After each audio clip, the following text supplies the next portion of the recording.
dan semuanya, kenalin aku Rani, mahasiswa Sosiologi UI angkatan 2021.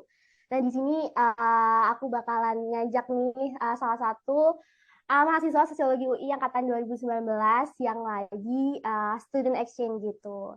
Nah, di hari ini kita ada sesi salah satu prokernya PKK gitu, yaitu bincang bersama Sosinfo. Nah, kalau biasanya Sosinfo tuh cuman ada publikasi-publikasi gitu doang. Nah, hari ini ada sesi bincang bersama nih. Jadi kita bakalan ngobrol-ngobrol sama Kanafira mengenai kehidupannya gitu. Nah, di sini Kanafira itu sebagai salah satu peserta Indonesian International Student Mobility Award atau ISMA.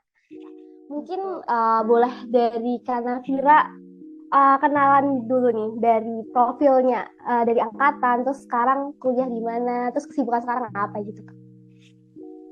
Oke, thank you Rani. Kenalin semuanya, halo, aku Nafira Primadinata, biasanya panggilannya Vira. Aku mahasiswa Sosiologi UI angkatan 2019. Aku award di ISMA tahun 2022 dan itu batch 2, untuk ISMA batch 2 dan sekarang aku lagi di UK, spesifiknya University of Edinburgh. Kalau sekarang kesibukannya aku lagi masa-masa UAS di sini. Tuh. Oke, tadi Kanafira sekarang di UK. Terus mungkin langsung aja masuk kan Kanafira tadi bahas soal ISMA gitu. Langsung aja kayak menurut Kanafira nih gimana sih ISMA itu gitu. Boleh Kanafira jelasin secara singkat nih gimana menurut Kanafira program ISMA. Program ISMA. Menurutku ini salah satu programnya Kampus Merdeka yang paling unggul karena it gives a chance buat mahasiswa-mahasiswa Indonesia yang biasanya mungkin agak susah buat studi ke luar negeri karena mahal kan. Contohnya kalau aku ngitung biaya semesteranku di sini, satu semester tuh 200 juta. Itu mahal banget kan. Jadi mungkin kalau buat orang-orang kayak kita yang nggak bisa afford itu, this is a really great chance karena dikasih secara gratis. Full biaya pendidikannya gratis, plus biaya kosan, accommodationnya di sini, biaya makan, sama biaya kehidupan sehari-hari. Visa sama biaya pesawat terbang, transport itu semua juga ditanggung sama ISMA. Kecuali kalau mungkin kalian di sini mau banyak jalan-jalan atau banyak belanja, itu baru pakai tambahan uang sendiri. Gitu. Itu mostly dari ISMA-nya, dan kita kalau di sini dikasih ngambil course apa aja. Bahkan yang nggak sesuai sama jurusan kalian sendiri itu nggak apa-apa. Kadang bahkan di-encourage. Jadi kalian karena chance untuk ISMA, kalian dikasih buat ngambil mata kuliah yang mau kalian explore di luar jurusan. Misalnya aku sosiologi, di sini aku ngambilnya mata kuliah psikologi, mental health. Sama ada juga temanku yang anak teknik, dia ngambilnya mata kuliah fisip di sini gitu. Jadi it's a really great chance to explore your knowledge and also dapat kayak experience study abroad. Itu mostly kalau buat ISMA. Oke, jadi ISMA ini salah satu programnya Kampus Merdeka juga nih Kak. Terus kalau aku pengen tahu lagi nih, dulu apa sih alasan Kanafira tertarik nih ikut program ISMA dibandingkan program-program Kampus Merdeka lainnya gitu? Oke. Kalau dulu sebenarnya kan aku udah ikut yang magang, jadi udah pernah tuh dapat experience magangnya. Dan kita tuh ada kuota kan, kalau nggak salah, aku nggak tahu sekarang masih berlaku atau nggak, tapi kalau dulu tuh ada maksimalnya ikut programnya Kampus Merdeka tuh maksimal 2 kali. Jadi aku ikut magang sekali, terus sekarang aku ikut yang ISMA sekali. Nah, kalian kan juga udah untuk yang angkatan 20 dan 21, 22 juga, itu kan kalian ada satu semester kosong. Kalian bisa pakai buat magang atau buat ISMA. Dua-duanya possible karena kalian bisa pakai satu jatah buat magang, terus satu jatah buat ISMA kayak aku. Nah, aku waktu itu interested banget buat ikut ISMA karena pertama, itu kita kan jarang banget bisa dapet kesempatan buat belajar ke luar negeri. Apalagi gratis dibayarin sama pemerintah. Dan kalaupun itu kan biasanya LPDP buat S2 gitu. Sedangkan kalau ini tuh dapat bisa satu semester. Dan anggaplah kayak kalian dapat belajar gratis plus kalian juga dapat jalan-jalan holiday gitu di sini. Itu gratis kan. Nah, terus aku juga waktu itu memang dari dulu pengen banget. Sebelum kuliah pun dari SMA tuh aku udah pengen banget buat belajar ke luar negeri gitu. Awalnya mau kuliah pun di luar negeri, tapi akhirnya karena satu dan lain hal di UI. It's a really good experience. Dan menurutku sangat-sangat worth it. Benar-benar benar. Ngebahas soal ISMA lagi. Kira-kira Kanafira dulu tahu lini masa, terus kira-kira apa aja persyaratan yang harus dipenuhi Kak pas dulu daftar ISMA? Kalau buat pas daftar itu jujur agak stressing waktu itu karena agak ribet prosesnya tuh, panjang banget kalau buat ISMA, dari pendaftaran, habis itu seleksi, habis itu wawancara, habis itu persiapan berangkat. Itu lumayan stressful. Nah, tapi waktu itu aku dapat banyak bantuan dari sesama teman-teman. Biasanya kalau antara anak sosiologi waktu itu ada grupnya yang mau ikut ISMA. Terus kita semua bagi-bagi info di sana, semua kita diskusi di sana, saling catch up, guys, kita harus ngumpulin data ini gitu. Kalau bisa kalian dapat circle yang kayak gitu. Harusnya nanti di sosio buat batch tahun depan bakal ada grup kayak gitu lagi. Atau kalian juga bisa ikut, waktu itu aku ikut Telegram, jadi kayak masuk-masuk grup Telegram orang-orang yang mau persiapan ISMA. Nah, itu info banyak di sana. Masuk juga ke di Twitter tuh ada manifestnya ISMA account gitu. Nah, itu dapat banyak info juga dari sana. Tapi kalau buat info officialnya dari Prodi nggak terlalu banyak. Aku lebih banyak dapat dari websitenya ISMA. Nah, websitenya ISMA itu sekarang terpisah dari websitenya Kampus Merdeka. Jadi bukan yang kampusmerdeka.com, tapi kalau nggak salah it's site.isma.id. Gitu, nanti bisa coba dicek.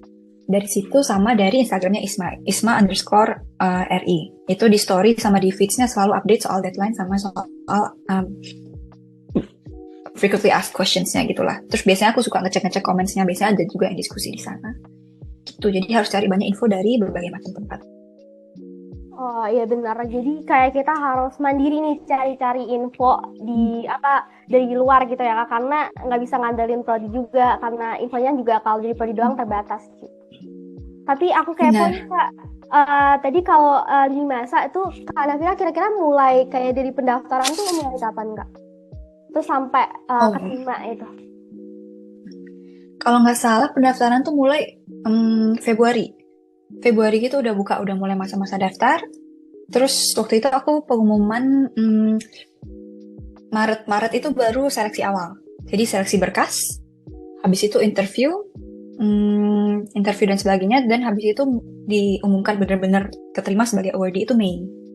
Nah, dari Mei itu ada lagi persiapan buat berangkat sampai Juni gitu. Jadi total dari kayak pendaftaran sampai benar-benar kayak fix gitu 4-5 bulan. Plus 1 bulan lagi persiapan buat berangkat. Agak panjang juga sih ya Kak. Lumayan panjang tapi sangat padat. Kalau ISMA itu di awal bakal dikasih tahu benar-benar kayak kalian harus selalu siaga. Kayak pagi-pagi cek email, cek Telegram, cek semua info, karena kadang tuh apalagi kalau udah lulus seleksi berkas, kadang tuh bisa tiba-tiba dikasih tahu kayak kalian harus ngumpulin berkas ini, dikumpulnya besok. Maksimal 24 jam dari sekarang. Gitu. Dan pernah ada yang nggak lolos gara-gara hal itu. Kalau dulu kasusku mungkin karena masih batch 2, agak baru, semoga tahun depan nggak gini. Tapi kita pernah waktu itu jam 11 malam dikasih tahu kita harus ngumpulin CV sama ngumpulin berkas apa gitu. Jam 7 pagi. Maksimalnya jam 7 pagi, jadi kayak cuma dikasih waktu 8 jam. Tuh. Jadi harus lumayan deg-degan waktu itu.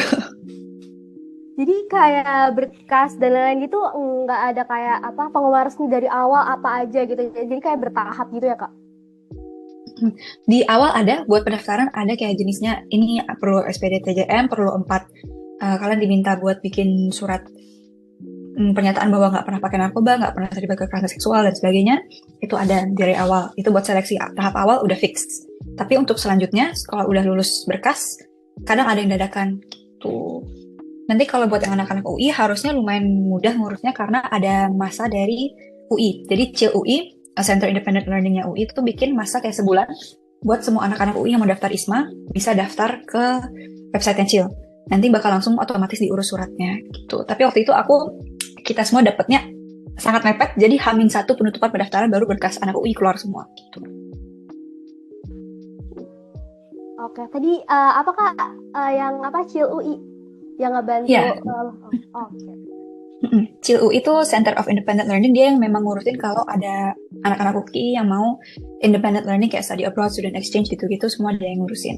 Tapi dia ada batasnya, jadi waktu itu kalau nggak salah batas maksimal daftarnya 14 Maret gitu. Jadi kalau misalnya meskipun pendaftaran ISMA-nya masih lebih lama dari itu, tapi kalau kita telat daftar buat minta berkas dari CIL nggak bisa gitu, karena perlu tanda tangan rektor, tanda tangan dekan yang kayak gitu-gitu, jadi mereka ribet juga ngurusinnya kayaknya. Oke.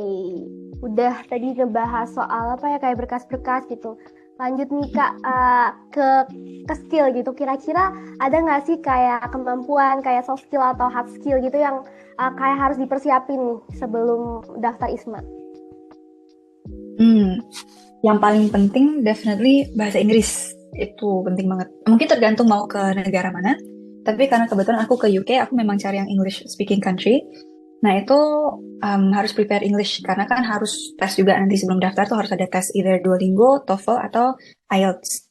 Nah itu mungkin satu-satunya yang bisa dicicil dari sekarang persiapan tes Inggris.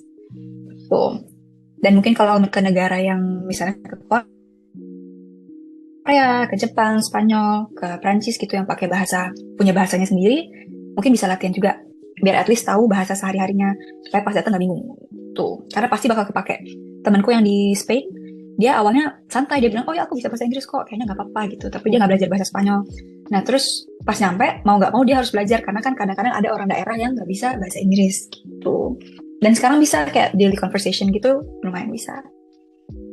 Tuh, selain bahasa, mungkin cara sosialisasi penting juga karena kalian datang ke sini, oke, kita punya teman-teman sesama ISMA, datang sama-sama nih dari Indo, itu udah base-nya lumayan bagus, kita ada teman gitu. Tapi pas sampai di sini harus banyak banget testimoni dari teman-temanku sama dari angkatan sebelumnya. Mereka yang sebelumnya nggak terlalu bisa sosialisasi, di ISMA tuh terpaksa harus extrovert, harus benar-benar hai, halo, mau kenalin SKSD gitu sama orang karena kalau di aku, di UK kan orang-orangnya kebanyakan sangat ramah, apalagi kalau di Amerika juga kan bahasa-bahasanya lumayan banyak kan gitu. Itu sangat skill sosial buat bisa bahasa-bahasa itu sangat berguna di sini. It's really important to make connections. Gitu. Maybe kalau buat soft skill dua itu dan kalau secara akademik, I'm pretty sure kita udah di UI udah lumayan ke build skill akademiknya. Mungkin kalau di sini lebih ke cara belajarnya agak beda gitu. Kalau di aku kebetulan ada sistem tutorial class. Jadi kelas utama yang kayak rame-rame dikasih ceramah, bahan kuliahnya tuh ada, tapi habis itu kita ada kelas tutorial. Kelas tutorial ini isinya cuma 6-8 orang, jadi kayak intimate gitu buat diskusi. Itu kalian harus baca bahannya sebelum datang, karena kalau kalian datang, nggak baca, it's gonna show that you know nothing gitu. Dan agak malu kan, meskipun nggak ada pressure-nya iya, nggak dinilai iya, tapi malu aja gitu kalau datang terus kayak nggak bisa ngomong. Gitu. Jadi kayak mau nggak mau harus lebih banyak baca. Itu mungkin. Apa lagi yang harus dipersiapkan? Buat berkas, skill, paspor, dokumen-dokumen yang legal, ya kayak paspor, visa. Waktu itu banyak banget lumayan hal-hal yang unexpected. Kalau aku waktu itu, aku kan domisili aslinya KTP di Bali, sedangkan aku itu di Jakarta. Dan harus bikin SKCK. Terus ada yang bilang kalau SKCK tuh harus di daerah sesuai KTP. Nah, terus waktu itu kebetulan lebaran, jadi kayak cuma sisa Polsek itu cuma buka 2 hari lagi gitu. Jadi aku sempat mau balik ke Bali saat itu juga, tapi ternyata bisa gitu, adalah one way or another. Jadi kalau mungkin kalian bisa nemuin list berkas-berkas apa aja yang dibutuhkan sama ISMA, kalau bisa, kalau ada yang bisa diurus dari sekarang, urusin. Terutama paspor, kalau paspor itu kita harus berlaku minimal banget 6 bulan setelah kepulangan. Jadi misalnya aku jadwalnya pulang Desember, pasporku harus berlaku minimal banget sampai Juli 2023. Tuh, karena waktu itu temanku ada yang paspornya cuma berlaku sampai Februari 2023, dia harus bikin ulang paspornya, harus perpanjang sebelum berangkat. Dan itu ngebuat satu grup tiket pesawatnya terlambat karena harus nunggu dia. Tuh, jadi perhatiin banget ketentuannya, perhatiin banget deadline, perhatiin banget berkas-berkas itu semua harus diperhatiin. Tuh, itu sih yang paling krusial kalau buatku. Oke, tadi udah ngebahas kayak apa persiapan nih. Terus kita move ke yang sekarang aja nih Kak. Boleh nggak sih Kak Nabira cerita nih kegiatannya apa aja sih selama jadi peserta ISMA ini? Oke, kalau sekarang aku kebetulan udah bulan keempat, aku 3 minggu lagi pulang, jadi tinggal sedikit lagi. Oh ya, sama lupa nambahin tadi, kalau kalian mau ke negara yang di agak utara kayak yang ada musim dinginnya, persiapin baju hangat, winter clothes dari sekarang. Kalau yang bisa dipersiapin dari Indo itu heat-tech-nya Uniqlo, beli yang celana sama sweaternya, itu ngebantu banget. Kalau buat coatnya mungkin bawa satu dari Indo, pinjam dari keluarga atau teman yang punya. terus bisa beli di sini. Di sini tuh ada charity shops atau kayak nge-thriftnya di sini lah. Nah itu tuh jauh lebih murah karena kemungkinan besar juga kalau kalian beli banyak dari Indo pun bawa ke Indo nggak bakal dipakai lagi kan winter clothes-nya gitu. Nah kalau pengalamanku di sini sebulan pertama aktif banget langsung kayak jalan-jalan keliling itu kemana-mana. Jadi kalau di aku tuh kebanyakan kita udah ngelist kayak sampai sini mau ada bucket listnya mau kemana aja gitu. Nah itu coba kalian list dari awal sebelum berangkat supaya pas nyampe ada jadwalnya. Karena mending lebih banyak traveling di awal. Terutama kalau di masa-masa winter karena sebelum dingin. Kalau terlalu dingin kan ya kita badan tropis nggak terlalu kuat kan sama dingin. Itu. Jadi lebih banyak padatin jalan-jalannya di bulan-bulan awal kalau bisa. Atau selain itu juga ikutin, kalau aku banyak ikutin society clubs atau bahasa Indonya UKM. Kalau di UI kan kita bilangnya UKM. Nah kalau di sini tuh society. Di sini society-nya tuh banyak banget. Bahkan society hal-hal random yang kita suka tuh ada, misalnya kayak society Harry Potter gitu atau Disney atau bahkan Taylor Swift sama Harry Styles ada society-nya sendiri gitu. K-pop juga ada, anime juga ada, untuk gaming juga ada gitu. Aku ikut 3 kalau di sini. Yang pertama tuh yang Edinburgh Political Union. Terus habis itu ada juga ESRA. ESRA ini student research. Waktu itu aku buat diskusi soal skripsi. Sama yang ketiga tuh yang ini for fun, itu K-pop dance. Di sini aku ikut juga, jadi aku ikut 3 itu. Nah, kalau menurutku kalian coba cari juga list society di univ kalian apa aja, dan planning mau ikut planning dari awal kalian mau ikut yang mana aja. Itu bakal ngebantu banget dan bakal berguna juga buat aktivitas kalian di sini biar kayak gak gabut. Sama volunteering juga. Kemarin aku sempat volunteering kalau di sini namanya CAPS, dia kayak tempat buat nge-advokasiin mental health. Jadi ada banyak branch-nya, ada buat eating disorder, ada buat trauma, ada buat depression gitu. Dan aku kebetulan ikut yang buat PTSD atau trauma. Jadi kita bikin workshop buat nge-handle intimate sama orang-orang yang pernah ngalamin past trauma gitu. Oh, temenku juga ada yang volunteering di Food for Soul. Jadi dia masak-masak, terus masak makanan-makanan itu dikasih ke orang-orang homeless. Tuh, jadi kegiatannya di sini banyak banget yang bisa dilakuin. Kalau soal akademik, waktu itu aku biasa sih ngejalanin ya, ikut lecture, pulang lecture, baca-baca lagi bahannya, reading listnya. Jadi biasanya lecture-nya cuma sejam, benar-benar cuma sejam doang. Tapi pulangnya tuh harus baca lagi, reading listnya tuh lumayan banyak. Jadi kita baca, habis itu besoknya ada baru kelas tutorial. Nah itu baru diajak diskusi. Itu. Dan karena aku ngambil kelas cuma 3, jadi aku ada sehari full itu yang kosong. Ada juga temenku tuh yang dia kelas tuh cuma 2 hari. Senin sama Selasa doang. Rabu, Kamis, Jumat, Sabtu, Minggu libur. Gitu. Enaknya di sini gitu karena kita bisa ngatur jadwal sendiri, milih jadwalnya mau gimana. Jadi kalau mau dipadetin di hari apa tuh bisa. Tapi doesn't mean that Senin Selasa belajar, sisanya jalan-jalan. Tetap harus sering baca-baca. Gitu. Di sini sama sering-sering ke library-nya. Perpustakaannya bagus banget. Kalau yang di sini yang benar-benar kayak library-nya di Harry Potter gitu. Jadi kayak bagus, kayak pengen banget belajar just for the atmosphere gitu. Nah itu it really helps kayak mood belajar gitu kan. Anything else? Oh, aku sempat traveling juga. Kalau di sini travelingnya lumayan banyak. Aku kotanya di Edinburgh, tapi aku pernah jalan-jalan ke Glasgow, terus ke Highlands. Highlands ini kayak pegunungannya di atas. Terus ke Inverness, habis itu ke Manchester pernah, Liverpool, ke York, ke Leeds, Newcastle, tapi Newcastle cuma numpang lewat doang. Habis itu kemarin udah ke London juga. Terus habis aku keluar UAS, nanti mau rencana jalan-jalan lagi ke Oxford, Cambridge, sama ke Bath. Gitu. Jadi manfaatkan visa kalian. Kalau misalnya visanya di Eropa, kalau nggak salah bisa keliling full Eropa kan, fullnya EU. Sedangkan kalau UK bisa keliling full UK gitu. Jadi aku manfaatkan di UK aja. Itu mungkin so far buat kegiatanku di ISMA 3 bulan ini kayak gitu. Keren banget, sampai udah bikin list next trip mau kemana gitu Kak. Bikin itinerary dari jam 9 sampai jam 10 di kemana, 10 jam 11 kemana gitu biasanya. Ya ampun. Okay. Karena perginya rame-rame kan, jadi biar kayak semua landmarknya nggak ber-19 full sih, misalnya mungkin ber-5 atau sebagainya. Oh itu bareng anak-anak yang ISMA juga gitu Kak? Mm-mm. Oh oke. Oke, tadi udah seru banget dengerin cerita Kak Nawira soal kegiatannya. Kira-kira kalau ada nggak sih Kak kendala gitu yang dialami selama jadi peserta ISMA ini? Hmm, sebenarnya lumayan banyak.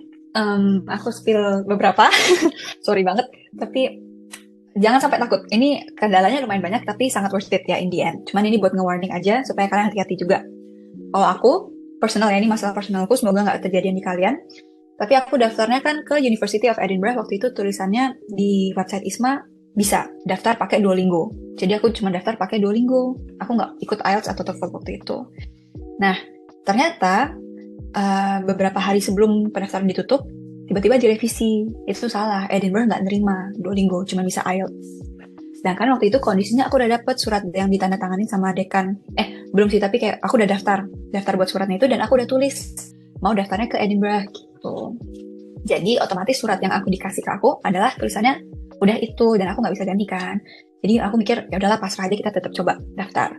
Dan tetap keterima ternyata, dan ada ternyata sekitar empat orang teman-temanku juga yang keterima di minggu karena kesalahan itu kan. Nah, terus itu aku ingat banget tanggal 18 kita ada rapat dan kita dikasih tahu kalian harus IELTS sekarang juga secepat mungkin, dan hasilnya harus ada sebelum tanggal 30 Mei.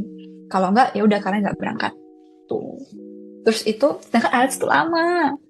IELTS tuh biasanya orang preparationnya sebulan lebih minimal. Aku waktu itu preparation cuma 3 hari. Karena itu bener-bener begitu dikasih tahu langsung kita nyari jadwal IELTS secepatnya yang ada, yang available. Terus langsung tes. Itu proses tesnya aku nangis darah. Belajar ngejar banget 3 hari, kayak tidurnya cuma bentar, kayak belajar. Untungnya lancar, tapi hasilku terlambat.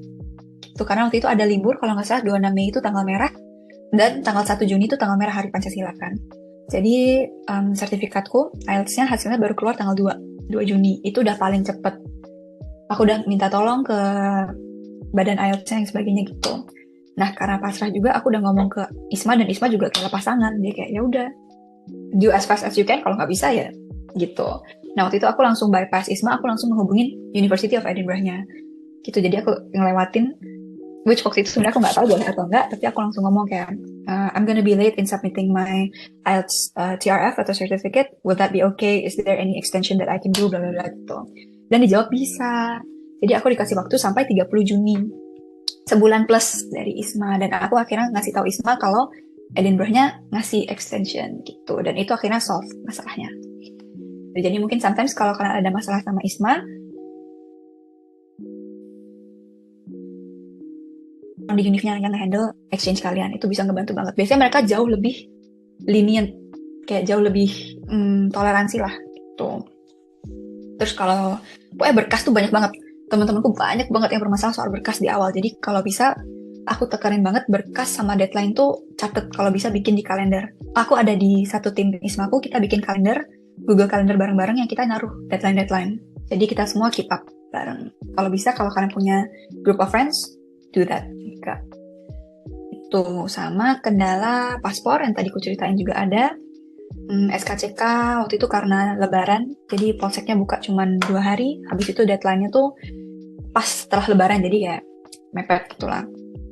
Habis itu ada juga yang berkendala COVID. Hati-hati jangan sampai COVID, karena ada yang mau berangkat tapi dia tiba-tiba ketes positif COVID, dan akhirnya berangkatnya ketinggalan seminggu, jadi dia nyusul sendiri. Tuh, itu kan sedih ya. Sama berkas sih paling banyak. Kalau soal kendala di sini mungkin secara akademik ada mungkin yang beberapa telat ngumpul tugas dan sebagainya gitu. Tapi kalau di sini kebetulan kalau University of Edinburgh itu sangat-sangat santai, bukan santai sih, tapi mereka sangat toleransi. Jadi kalau kalian mau minta extension karena alasan tertentu tuh dikasih gitu. Kalau di UI kan nggak bisa ya, kita minta tugasnya kumpul tanggal segini, kita minta boleh nggak 5 hari setelahnya gitu, kan nggak bisa. Kalau di sini bisa. So far itu sih kendalanya. Sama satu lagi, sorry banget, tapi agak warning, ISMA tuh sangat-sangat nge-milk your social media exposure. Jadi jatuhnya kasarnya, sorry, boleh nggak aku ngomong ini, kasarnya kayak jadi buzzer. Anak-anak di ISMA tuh kayak jadi buzzer gitu. Kalian bakal diminta buat nge-post ini itu, karena buat programnya dan sebagainya gitu. Tapi that's also a plus kalau kalian punya social media account yang followingnya banyak, atau kalian punya platform. Karena ISMA sangat mereka suka gitu. Jadi kadang pas interview tuh ditanya, kalian punya sosial media yang aktif nggak? Followersnya berapa? Kayak gitu. Kalau kalian punya, kayak kalian bilang gitu, iya saya kalau sampai di sana saya mau banyak videoin, saya mau bikin vlog, saya mau bikin TikTok, mau bikin YouTube gitu. Itu mereka suka. Jadi ya dimanfaatkan aja. Oke, agak kaget ternyata sosial media juga gini ya Kak. Lumayan berpengaruh. Oke. Kalau dari pendidikan gitu Kak, kan tadi sempat mention juga kalau di sana kayak apa mau submit tugas bisa perpanjangan gitu. Kalau di UI nggak bisa. Terus selain itu apa aja tuh Kak culture pendidikan yang kayaknya beda gitu sama di UI gitu Kak? Yang paling beda itu tadi yang pertama yang soal kelas, ada kelas tutorial. Kalau kita nggak ada kan kelas kayak yang intim yang buat diskusi gitu. Nah, di sini ada, dan aku nggak tahu semua kelas ada atau enggak, tapi aku ngambil 3 mata kuliah, dan 3 matkulnya punya kelas tutorial gitu. Terus kalau selain kelas tutorial itu juga aku kaget sama reading listnya. Jadi bahan bacaan kita tuh lumayan banyak. Sebelum ikut lecture, sebelum ikut tutorial, usahakan udah baca itu. Dan it takes mungkin, misalnya aku kelas siang jam 12, aku bangun jam 8 itu aku baca-baca dulu, habis itu mandi, makan, siap-siap, baru datang ke kelas itu biasanya. Itu kalau di UI aku jarang. Biasanya datang ke kelas ya udah datang aja kayak nggak baca-baca apa gitu sebelumnya. Nah itu yang agak kaget juga di awal. Tapi it feels really nice karena 3 bulan aku di sini kerasa bener-bener belajar jauh lebih banyak daripada bertahun-tahun di Indo gitu. Lebih intens. Tapi nggak kerasa berat karena mereka, I don't know how they do it, tapi mereka ngebuat sistem belajarnya tuh it's banyak yang dikasih tahu, tapi it's not nggak berat. Jadi mungkin karena aku ngambil matkulnya cuma 3, jadi di sini tuh memang maksimal ngambilnya 3. Kalau kita kan mungkin bisa 7 atau 8. Jadi you take 3 matkul ini, tapi kalian pelajarin secara dalam. Jadi instead of taking banyak matkul, you take a little and you focus on it gitu. You dig deep, baca yang banyak gitu. Jadi you know much about the topic that we're talking about. So itu yang aku agak kaget, tapi aku suka metode belajarnya kayak gini. Tuh sama kalau di lecture pas lagi kelas tuh dosennya bener-bener santai, nggak peduli. Ada yang aku lagi di kelas, dia sambil ngajar sambil nge-vape. Keren. Terus habis itu dia rambutnya ada yang berwarna juga gitu. Jadi they're very very nice. Kalian kalau mau nanya tuh boleh langsung angkat tangan, atau misalnya habis kelas mau datang nanyain ke dia gitu, boleh diskusi belajar itu, mereka sangat open for that. Bahkan kalau nge-email tuh juga cepet banget dibalasnya. Dan manggil nama, itu aku kaget. Jadi kayak halo Pak, halo Bu tuh nggak bisa. Masa kalau halo Stephen, I wanna ask a question tuh rasanya kayak gimana gitu. Itu kaget di awal. Cuman ya lama-lama terbiasa. Sama kalau lecture juga, kalau kalian mau keluar di tengah lecture, mau ke toilet atau mau ngapa-ngapain tuh nggak apa-apa, they don't really care. Bahkan aku pernah lihat orang tidur, kalau kalian nggak datang ya udah nggak datang, tapi ruginya di diri sendiri. Karena ingat lagi, kalau aku mikirnya adalah kita bayar 200 juta nih buat belajar. Satu kelas, aku ngitung waktu itu, satu kelas tuh value-nya 3 juta. Jadi kalau kita bolos kelas, itu kayak kita ngilangin uang 3 juta gitu guys. Jadi ya kalau bisa itu yang dipikirin, kayak make your time as worth it as much as possible. Sama kalaupun kalian ketinggalan lecture karena alasan tertentu, misalnya sakit, kalau di sini musim dingin kan banyak banget yang flu. Nah kalau misalnya benar-benar nggak bisa datang, lecture tuh semuanya di record. Jadi habis itu kalian misalnya besoknya mau catch up on the lecture yang kemarin ketinggalan, bisa kalian tonton di websitenya university-nya, tuh ada bahan-bahannya. I guess apalagi ya. Sama ini untuk tugas. Kalau buat tugas tuh mereka hampir semua tugasnya ngasih feedback.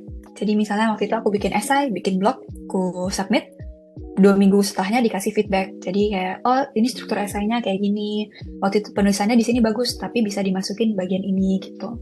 Itu detail banget, jadi kelihatan mereka baca full.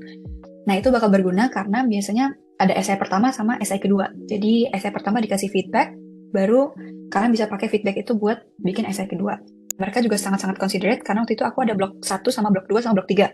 Nah blok 1 ku feedback itu telat buat satu angkatan. Kayak feedbacknya tuh harusnya seminggu setelah udah keluar, tapi baru keluar tuh mendekati deadline blok 2.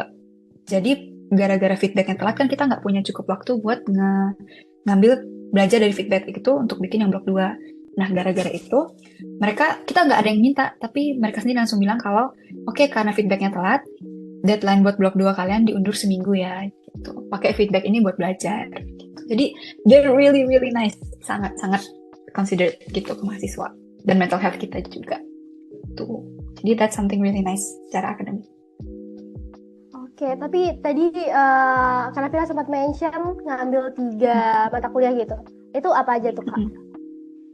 Oh ya, kalau aku mata kuliah yang aku ambil, yang pertama Currents. Currents ini Understanding and Addressing Global Challenges. Ngebahasnya basically tentang conflict and climate change di dunia gitu, sama kayak dive in deep tentang each conflict. Terus ada lagi yang Sustainable Development. Ini aku direkomend sama dosen karena agak berhubungan sama sosio kan. Terus yang ketiga ini Mental Health, Nursing and Science Care gitu. Jadi aku ngambil 3 kelas ini. Yang berhubungan sama sosio itu paling cuma Sustef gitu. Tapi sebenarnya bagian Mental Health sama bagian Currents yang kelas 1 ini juga lumayan berguna sih kalau mau dipakai kalau buat di kelas. Kebetulan karena aku udah nggak ada kelas, tinggal skripsian, jadi kayak mungkin nggak terlalu kepake. Tapi kalau kalian habis ini masih ada kelas, misalnya mau ngambil Hospol atau mau ngambil kelas sosio yang apa gitu, mungkin berguna. Masih bisa. Oh ya, sama direkomendasiin buat nyariin juga kelas yang mungkin bisa ngebantu skripsi kalian. Kalau udah tahu mau ngambil topik atau tema apa. Di sini kan kelasnya banyak banget.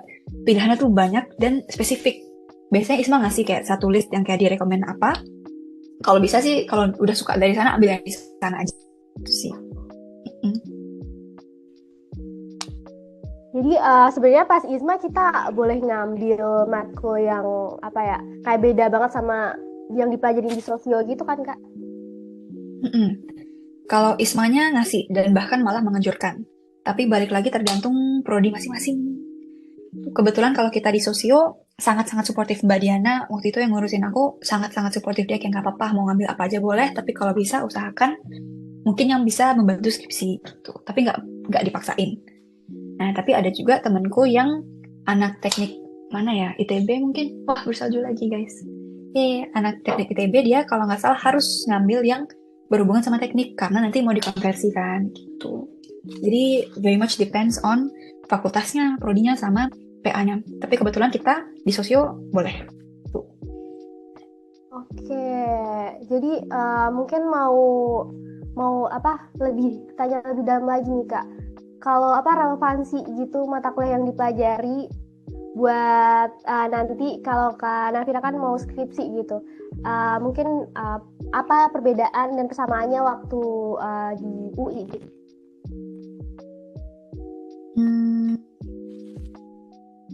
Kalau saya adalah karena aku belum tahu mau skripsian judulnya apa. Jadi aku kan tulusnya karena aku ISMA dan di tahunku tuh belum ada yang kayak semester kosong buat khusus kampus merdeka tuh nggak ada. Jadi aku lulusnya bakal telat 4,5 gitu. Jadi aku bakal mulai skripsiannya semester depan. Jadi for now aku belum ada judul skripsi gitu. Jadi I guess I'll take something yang related to sustainable development karena kayak fondasinya udah ada. Tapi kalau buat kalian yang mungkin ada beberapa temanku yang udah tahu mau ngambil skripsinya apa, dan di sini dia sengaja memanfaatkan library-nya, resources-nya buat ngebantu skripsi. Itu kalau bisa aku rekomendasiin tuh. Tapi even if belum ada judul skripsi pun, misalnya buat yang apalagi tahun angkatan 21 mau ISMA, kan pasti belum kepikiran judul skripsi gitu. Itu it's okay, I think that's okay. Kalian pos-posin aja waktunya di sini, belajar as much as you can, take classes yang kalian take interest in, karena aku yakin juga skripsi kalian pasti sesuai sama interest kalian kan. Gak mungkin ngambil skripsi yang kalian gak suka topiknya, nanti malah susah kerjainnya. I guess kalau soal relevansinya segitu, it's quite relevant, tapi at the same time kalau nggak bisa nggak usah dipaksain, nggak apa-apa gitu. Oke, benar sih. Mungkin tadi bener sih, ya sih, nggak bisa dipaksain juga ya, Kak. Tapi yang penting kalau itu sesuai apa yang kita suka, pas kita ISMA juga ngejalaninnya juga semangat dan seru gitu. Kalau buat rencana selanjutnya gitu, Kak, setelah ini ISMA kan bakal selesai Kak Nafira Desember ya. Terus buat rencana selanjutnya nih, entah itu studi atau karir setelah program ISMA ini kira-kira gimana tuh Kak? Oke, aku nanti pulang tanggal 28 Desember sampai Jakarta.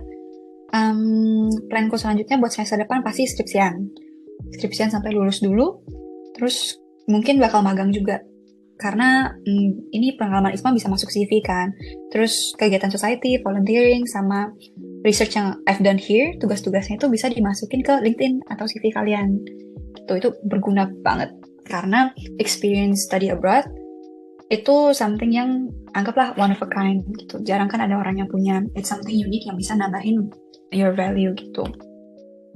Itu yang aku plan. Sama kebetulan kalau di University of Edinburgh, kalau udah pernah study di sini sebagai student exchange, kalau mau ngambil S2 otomatis bakal ada dapat scholarship fee 10% kalau nggak salah.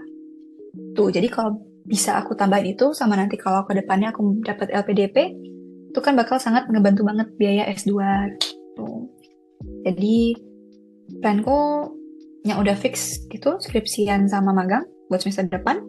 Tapi if possible, kalau aku udah lulus mau kerja dulu, and kalau mau ngambil S2, I'll probably come back ke Edinburgh. Oke, mungkin agak seru ya, nanti balik lagi gitu, 2 tahun lagi balik lagi gitu ke Edinburgh. Boleh nih Kak, mungkin Kak Nafira bisa apa ya, kayak ceritain apa aja sih manfaat nih sejauh ini, apa aja manfaat yang diperoleh Kak Nafira setelah jalanin program ISMA ini. Manfaat definitely yang kerasa adalah jadi lebih gampang baca, karena kepaksa harus baca banyak kan. Jadi buat baca jurnal atau baca apapun itu jadi jauh lebih cepat. Nge-skimming terus dapat key points tuh cepat. Tuh. Dan yang kedua adalah social skill, definitely bener-bener kepaksa harus ngomong Inggris terus kan sama flatmate. Kalau aku tinggalnya berlima, kamarnya sendiri, tapi kayak ada living room terus kayak satu flat tuh berlima. Tuh. Nah itu harus ngobrol sama flatmate kan tiap ketemu. Itu jadi mereka orangnya yang sangat hai kayak how are you doing, how's your day kayak gitu. Jadi mau nggak mau kita nge-match energinya. Jadi itu ngebuat kalian bakal lebih extrovert, bakal lebih kayak bisa sosialisasi. It really helps, it really really helps. Tuh terus selain itu mungkin kebetulan aku tiba-tiba merasa jauh lebih terstruktur hidupnya, karena di sini aku financial planning, aku bikin Excel kayak pengeluaranku apa aja, ngapain. Aku bikin list, aku mau segini buat kos, segini buat makan, segini buat jalan-jalan dan sebagainya. Itu jadi aku ngerasa hidupku lebih teratur secara finansial itu. Dan secara planning kegiatan juga, karena itu tadi misalnya pas kita jalan-jalan misalnya berlima, bersepuluh gitu. Kita mau datang ke London. Nah, waktunya terbatas kan, cuman 2 atau 3 hari. Tapi banyak banget tempat yang mau kita kunjungin. Jadi kita bikin list jam 8 pagi udah berangkat, mau kemana sampai jam berapa, perjalanan kita jalan kaki berapa lama, terus naik bus apa, biayanya berapa, mau ke tempat mana aja sampai jam 10 malam gitu. Kita buat planningnya. Nah, terus we stick to the schedule. Mungkin meskipun agak fleksibel, mungkin kayak telat dikit, atau mungkin justru lebih early. Tapi it really helps buat lebih organized as a person. Yang paling kerasa di aku 3 itu. Oke, banyak sih, bukan 3 doang, tapi itu kayak kalau dari Kak Nafira ada nggak sih saran buat kita mahasiswa yang kayak pengen gitu daftar program ISMA? Kalau menurutku, kalau dulu teman-temanku tuh ada beberapa yang kayak pengen ikut tapi kayak minder, kayak insecure gitu. Takut kayak keterima nggak ya? Kok kayaknya serem deh, kayak banyak banget yang mau ikut ISMA gitu. Dari UI aja kayaknya yang daftar 500 kayaknya. Terus yang keterima 100-an, 190-an, 195 kalau nggak salah. Itu lumayan banyak kan. Dan karena kita anak UI, manfaatkan. Anak UI banyak banget yang keterima. 195 dari 1.200. Itu kita hampir 10%. Itu kan. Jadi yang angka pertama, daftar aja, nggak apa-apa. Do your best. Terus maksimalin nilai tes Inggris di Duolingo atau IELTS. Aku rekomen kalau misalnya memang mau ngambil kuliah yang nggak terlalu biasanya kalau yang kuliahnya universitinya rankingnya lumayan tinggi, itu nggak boleh Duolingo, harus IELTS. Nah, cuman IELTS mahal, 3 juta kan. Jadi, if nggak terlalu yakin, oke Duolingo aja boleh. Tapi tetap maksimalin. Tapi ternyata, keketatan buat lulus di univ yang pakai IELTS itu jauh lebih gede. Kayak peluang buat masuknya tuh jauh lebih besar. Karena yang pakai IELTS dikit kan. Not every ISMA yang mau daftar itu bisa pakai IELTS. Jadi, if you guys pakai IELTS, kemungkinan keterima tuh jauh lebih gede daripada yang pakai Duolingo. Jadi kalau kalian mampu buat IELTS, go for it. Dan kalian merasa kayak, oh ya aku bisa nih buat dapat IELTS nilai tinggi, go for it. Tuh. Kalau nggak salah waktu itu ada temenku yang anak FEB UI, IELTS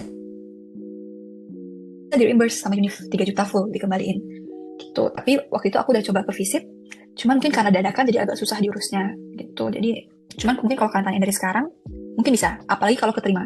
Mungkin kalau nggak keterima nggak bakal di reimburse, tapi kalau keterima menurutku kemungkinan di reimburse tuh lumayan besar. Waktu itu punya aku udah mau didiskusiin, tapi aku juga udah mau berangkat waktu itu, ya udahlah. Tuh.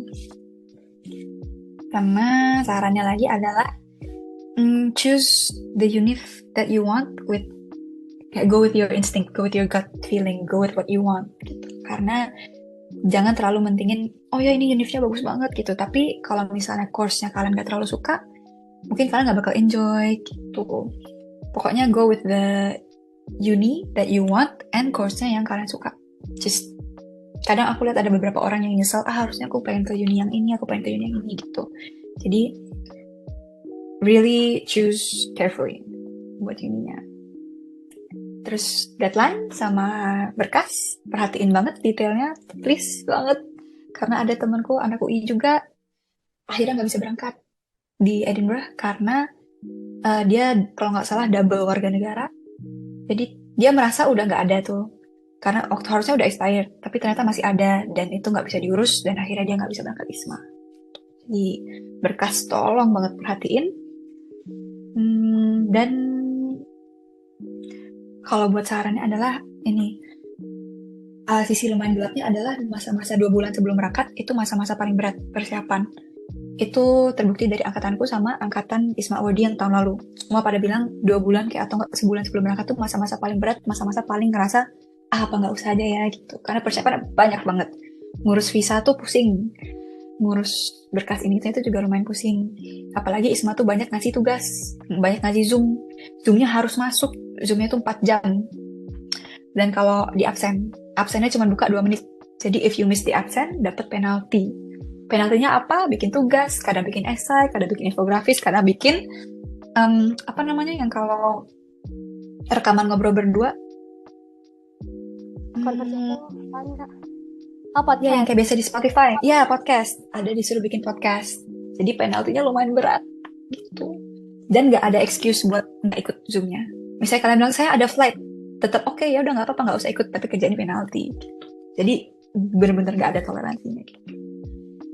Jadi it's going to be a bit hard, tapi pas nyampe sangat-sangat worth it. Aku kemarin pas lihat salju pertama kali langsung nangis karena kayak terharu, 21 tahun baru pertama kali lihat salju gitu. Jadi kayak sama teman-temanku pada terharu gitu. Di work hard for it and it's all gonna be worth it.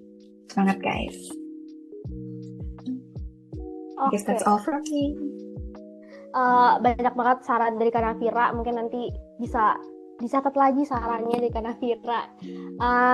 Selanjutnya nih Kak, buat closing mungkin Kak Nafira selain saran tadi mungkin ada apa ya, pesan-pesan lain gitu buat mahasiswa yang pengen daftar program ISMA ini.